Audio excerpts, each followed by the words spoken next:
अब तक की 5 अहम खबरें।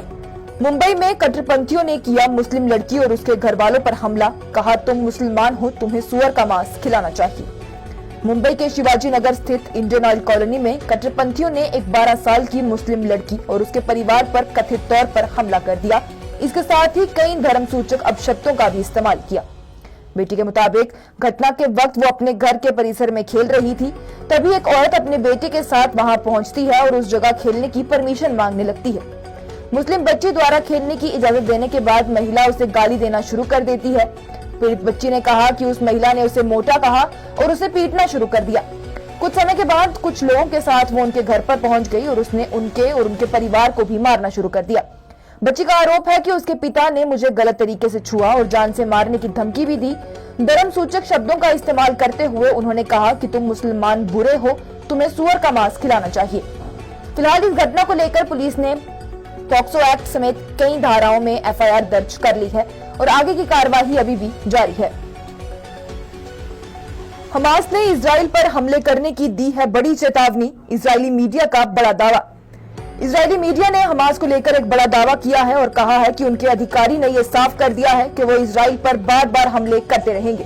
हाल ही में दिए गए एक साक्षात्कार के दौरान उन्होंने कहा कि इजराइल को सबक सिखाना जरूरी है। हमास ने 7 अक्टूबर को इजराइल पर रॉकेट दाग दिए थे। करीब 4 हफ्ते से दोनों पक्षों के बीच खूनी संघर्ष जारी है। आपको बताएं तो इजरायली मीडिया वायनेट के मुताबिक लेबनान की एलबीसी टीवी को दिए इंटरव्यू के दौरान गाजी हमाद ने कहा, अल अक्सा फ्लड सिर्फ पहली बार था और इसके बाद दूसरी बार, तीसरी बार और चौथी बार भी होगा। हमाद का कहना है कि 7 अक्टूबर को जो भी हुआ उसके लिए हमास को जिम्मेदार नहीं ठहराया जाना चाहिए। उन्होंने कहा, हमने जो भी किया वो सही किया। हमाद ने कहा, इजराइल एक ऐसा देश है जिसकी हमारी जमीन पर कोई जगह नहीं है, हमें उसे देश से हटाना होगा। उन्होंने कहा, हमें इजराइल को सबक सिखाना जरूरी है और हम ये बार बार कहेंगे। अल-अक्सा फ्लड सिर्फ पहली बार था और अब दूसरी बार, तीसरी बार और चौथी बार भी होगा, क्योंकि हमारे पास समाधान करने का दृढ़ संकल्प है और लड़ने की क्षमता भी है। हमास नेता ने कहा, अगर हमें कीमत चुकानी होगी तो हाँ, हम चुकाने के लिए तैयार हैं। हमें शहीदों का देश कहा जाता है और हमें शहीदों की कुर्बानी पर गर्व है। उन्होंने कहा, हम आम नागरिकों को नुकसान नहीं पहुंचाते हैं, लेकिन जमीन पर कुछ जटिलताएं थी। उन्होंने कहा कि कब्जा खत्म होना चाहिए और सिर्फ गाजा ही नहीं बल्कि फलस्तीन की पूरी जमीन पर। उन्होंने इजराइल पर आरोप लगाया, इसकी वजह इजराइल है, हम नहीं, हम कब्जे के पीड़ित हैं। उन्होंने कहा, ऐसे में कोई भी हमें जो 7 अक्टूबर को हुआ उसके लिए जिम्मेदार नहीं ठहरा सकता। ताकत में बैठी पार्टी को ही आखिर ज्यादा चंदा क्यों मिलता है? सीजेआई चंद्रचूड़ ने केंद्र से पूछे बड़े सवाल। इलेक्टोरल बॉन्ड मामले पर सुप्रीम कोर्ट में बहस चल रही है और बुधवार को केंद्र सरकार ने अपनी दलीलें रखी थी। सुप्रीम कोर्ट में बहस के दौरान याचिकाकर्ताओं ने ये दलील दी कि इलेक्टोरल बॉन्ड में सत्ताधारी दल को सबसे ज्यादा फायदा हुआ है। इस पर केंद्र सरकार की तरफ से ये कहा गया कि सत्तारूढ़ दल को ज्यादा योगदान मिलना एक परिपाटी है। वहीं सुप्रीम कोर्ट ने सवाल किया कि आखिर सत्ताधारी पार्टी को ही सबसे ज्यादा चंदा क्यों मिलता है। इस पर सरकार की तरफ से पेश हुए एसजी यानी सॉलिसिटर जनरल तुषार मेहता ने कहा कि मैं ये अनुमान नहीं लगा पाऊंगा, लेकिन आंकड़े कहते हैं कि जो भी सत्तारूढ़ दल था उससे ज्यादा चंदा प्राप्त हुआ है। ये मेरा जवाब है, सरकार का नहीं। इससे पहले केंद्र सरकार ने सुप्रीम कोर्ट से कहा था कि भारत सहित लगभग हर देश चुनावों में काले धन के इस्तेमाल की समस्या से जूझ रहा है और चुनावी बॉन्ड योजना मतदान प्रक्रिया में अवैध धन के खतरे को खत्म करने का एक विवेकपूर्ण प्रयास है।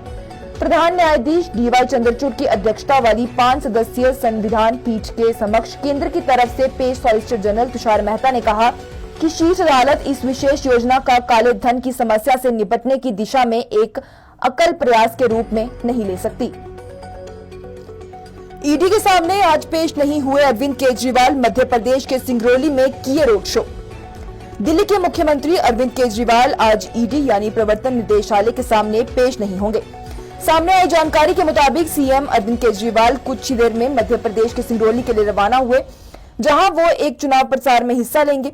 आम आदमी पार्टी के राष्ट्रीय संयोजक और दिल्ली के मुख्यमंत्री अरविंद केजरीवाल के साथ पंजाब के मुख्यमंत्री भगवंत मान भी रोड शो में शामिल हुए। सूत्रों के बताया कि दिल्ली के मुख्यमंत्री अरविंद केजरीवाल आज दिल्ली शराब नीति मामले पर अपने बयान देने के लिए ईडी के कार्यालय नहीं जाएंगे। केजरीवाल को सुबह 11 बजे केंद्रीय जांच एजेंसी के दिल्ली कार्यालय में उपस्थित होना था, लेकिन उन्होंने ईडी को एक लेटर लिखकर समन वापस लेने के लिए कह दिया। इसे अवैध और राजनीति से प्रेरित बताया। इस जवाब में उन्होंने कहा कि उनके खिलाफ बीजेपी के कहने पर ही ये नोटिस भेजा गया है। साथ ही उन्होंने कहा कि ईडी को चाहिए कि वो इस मामले में अपना नोटिस तुरंत वापस ले। ईडी के समन पर अरविंद केजरीवाल ने कहा था कि ये इसलिए भी किया जा रहा है ताकि मैं चुनाव प्रचार न कर सकूं। नोटिस गैरकानूनी और राजनीति से प्रेरित है। मध्य प्रदेश उन 5 राज्यों में से एक है जहां इस साल चुनाव होंगे। राज्य में 17 नवंबर को मतदान होना है और वोटों की गिनती 3 दिसंबर को होगी। मतदाताओं 230 विधानसभा क्षेत्रों से विधायक चुनेंगे। आपको बताएं तो आम आदमी पार्टी ने आरोप लगाया है कि ईडी की छापेमारी लोकसभा चुनाव से पहले विपक्ष के नेताओं को चुप कराने की भारतीय जनता पार्टी की कोशिश है। आधिकारिक सूत्रों ने बताया कि ईडी ने धन संशोधन संबंधी एक मामले की जांच के तहत दिल्ली के कैबिनेट मंत्री और आम आदमी पार्टी के नेता राजकुमार आनंद के परिसरों और कुछ अन्य स्थानों पर भी छापा मारा। आपने इसी छापेमारी को लेकर यह प्रतिक्रिया दी है। इंडिया गठबंधन को लेकर नीतीश कुमार का बड़ा बयान, कहा हम कांग्रेस को आगे बढ़ाना चाहते हैं पर वो 5 राज्यों के चुनावों में व्यस्त है। बिहार के मुख्यमंत्री नीतीश कुमार ने विपक्षी दलों की एकजुटता और इंडिया गठबंधन की आगे की रणनीति को लेकर बड़ा बयान दिया है। सीएम ने कांग्रेस पार्टी की विधानसभा चुनावों में व्यस्तता का जिक्र करते हुए विपक्षी दलों के इंडिया गठबंधन के द्वारा आगामी लोकसभा चुनाव के लिए होने वाले कामों की रफ्तार में आई कमी के बारे में बताया है। मुख्यमंत्री नीतीश कुमार ने इस दौरान भाजपा पर भी जमकर निशाना साधा। पार्टी की ओर से गुरुवार को पटना के मिलर हाई स्कूल परिसर में भाजपा हटाओ देश बचाओ रैली मुख्यमंत्री संबोधित कर रहे थे। आपको बताएं तो पटना के मिलर हाई स्कूल मैदान में वामल बागपा की ओर से रैली के आयोजन में उन्होंने कहा कि विपक्षी दल एकजुटता को लेकर हुई मीटिंग के बाद इंडिया गठबंधन बनाने का फैसला हुआ। उन्होंने कहा कि 5 राज्यों में विधानसभा चुनाव है और कांग्रेस पार्टी उन्हीं में ज्यादा दिलचस्पी ले रही है। हम लोग कांग्रेस को आगे बढ़ाने के लिए एकजुट होकर काम कर रहे हैं, लेकिन उन्हें इसकी चिंता नहीं है। वो अभी भी 5 राज्यों के चुनावों में लगी हुई है। जब ये चुनाव हो जाएंगे तब वो सब कुछ खुद सब बोलेंगे। आजकल वो कुछ चर्चा नहीं करते हैं। मुख्यमंत्री नीतीश कुमार ने कहा कि आज जो सत्ता में है वो देश का इतिहास बदलना चाहते हैं। उसको ठीक करने के लिए और जो आज शासन में है उनसे मुक्ति के लिए सब कुछ हम कर रहे हैं। सीएम ने कहा कि 5 राज्यों के विधानसभा चुनाव के बाद हम लोग फिर बैठेंगे और आगे की रणनीति तय करेंगे। सीएम नीतीश कुमार ने भाजपा पर भी निशाना साधा और सांप्रदायिक हिंसा को लेकर बीजेपी पर हमला किया। सीएम ने कहा कि ये लोग हिंदू मुस्लिम करते हैं, जबकि हिंदू मुस्लिम में कहीं कोई झंझट नहीं है, पर ये लोग कुछ ना कुछ लगाए रखते हैं, उल्टा पुल्टा करते हैं। पहले बहुत घटनाएं होती थी, लेकिन 2007 से हमने इसे कंट्रोल किया है। आज भी ये लोग प्रयास करते हैं।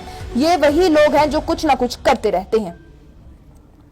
ये थी अब तक की 5 अहम खबरें। लेटेस्ट अपडेट्स के लिए देखते रहिए न्यूज इनसाइडर 24/7।